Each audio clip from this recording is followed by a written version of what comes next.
We're going to shoot a quick little video on the way home from work last night. Got a chip in my windshield about a mile away from town. So we're going to take a look at the chip, and it's going to go to Safelite, and hopefully they can save the windshield. Otherwise, I'm out $500. So let's see the chip. All right, here's the chip that we're dealing with some scale.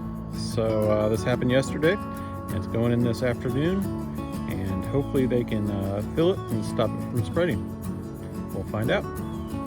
So good news today, got the truck back, and they were able to patch the crack. So rather than a $500 deductible to get the windshield replaced, I actually am out $0 out of pocket. So Safelite works with my insurance company, and they take care of it. So very happy. It was a good result, and thanks for watching.